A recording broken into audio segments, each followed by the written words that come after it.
Bom dia, amigo. Como é bom estarmos juntos nesse início, não apenas de um novo dia, mas de uma nova semana. Desejo de coração que esse final de semana tenha sido reparador para a sua vida e que você esteja em plenas condições para iniciar a semana e que seja uma semana produtiva para o seu viver.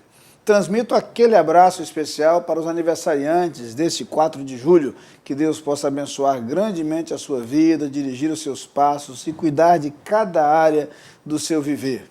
A todos, o convite é que meditemos na palavra de Deus, continuando nossa caminhada aí no belíssimo e riquíssimo livro dos Salmos, onde temos encontrado tesouros preciosos para a nossa vida e você é nosso companheiro nessa caminhada.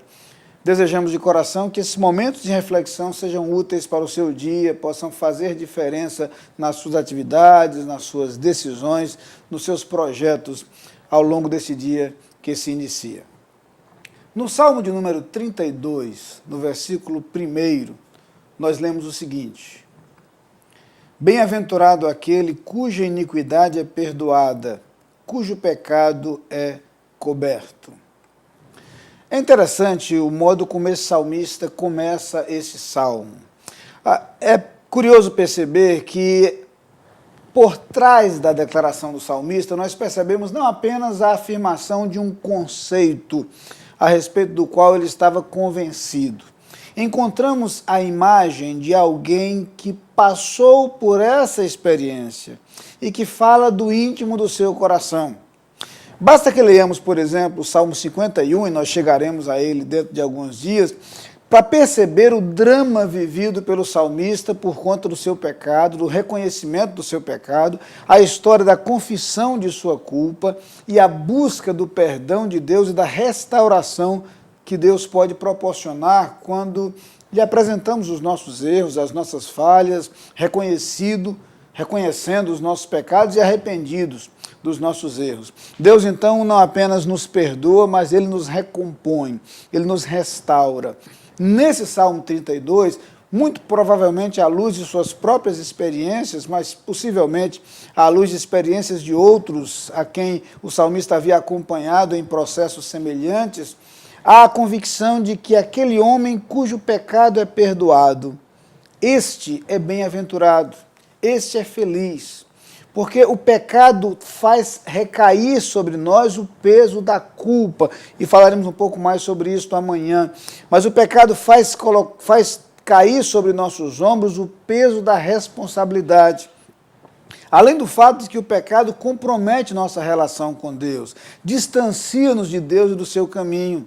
Quando temos consciência do nosso pecado, sabemos que estamos distantes do projeto que Deus tem para nós. Estamos muito aquém do seu desejo para a nossa vida. Isso nos faz também sentir tristeza e pesar. O salmista então começa esse salmo dizendo que o homem cuja iniquidade é perdoada, cujo pecado é coberto, este homem tem que se alegrar. É bem-aventurado. Vejam, por exemplo, como ele prossegue no versículo 2, nessa mesma direção.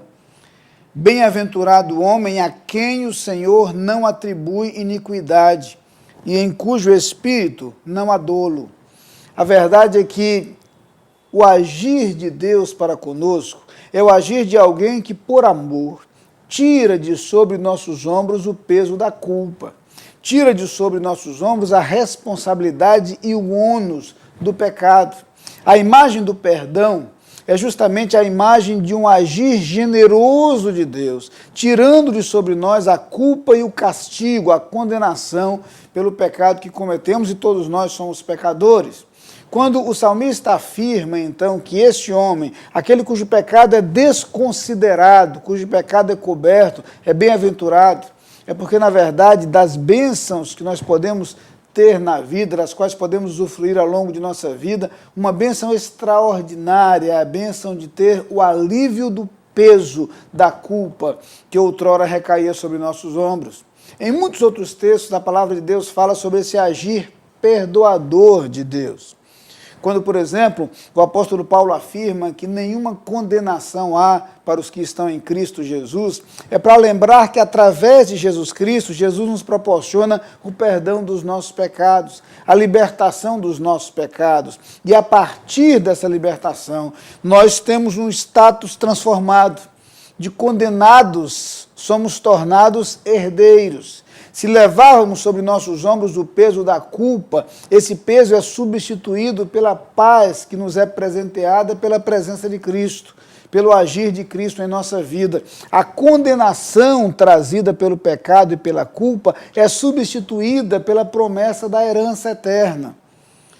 O salmista está se referindo a justamente aquilo que acontece em nossa vida pela atuação de Cristo e pela obra de Cristo. Quando Cristo age em nós, ele nos liberta do nosso pecado. Porque, diz João, o sangue de Jesus Cristo nos purifica de todo pecado. E libertos do pecado, temos a paz com Deus restabelecida. E mais que isto, passamos a ser herdeiros das extraordinárias promessas de Deus relacionadas à vida eterna. Este homem só pode ser chamado bem-aventurado, só pode ser chamado feliz. Há, portanto, uma referência à felicidade eterna que é reservada àqueles que são perdoados por Jesus Cristo. Mas há também uma referência àquela sensação de felicidade que passamos a experimentar no momento em que a culpa é tirada de sobre nossos ombros. No momento em que nós nos sentimos perdoados por Deus. No momento em que a angústia da culpa é substituída pela paz do perdão de Deus. Essa comunhão com Deus nos faz viver um novo momento, nos faz começar uma nova história e nos faz experimentar um novo sentimento. É esse sentimento apresentado pelo salmista ao dizer que bem-aventurado, felicíssimo, é aquele homem cuja iniquidade é perdoada, cujo pecado é coberto, aquele a quem o Senhor não atribui iniquidade, aquele em cujo espírito não há dolo, aquele que é transformado pelo agir de Deus e de pecador passa a ser alguém perdoado por Deus. Eu queria convidá-lo, mais que isso, eu queria desafiá-lo a experimentar isto. Abrindo o seu coração para Jesus, apresentando-lhe seus pecados e permitindo que Ele o perdoe e que Ele transforme a sua vida, concedendo-lhe bem-aventurança e alegria eternas. Vamos orar. Pai querido, muito obrigado, porque embora não mereçamos, encontramos através de Jesus Cristo o perdão dos nossos pecados. Muito obrigado pela bem-aventurança, pela alegria, pela felicidade que encontramos quando conhecemos a Jesus. Muito obrigado pelo perdão dos nossos pecados e pela esperança da vida eterna. Ó Pai, que cada amigo que nos assiste nesse instante possa experimentar essa transformação de vida por meio de Jesus Cristo. E que a certeza da vida eterna faça-os verdadeiramente felizes. Amém.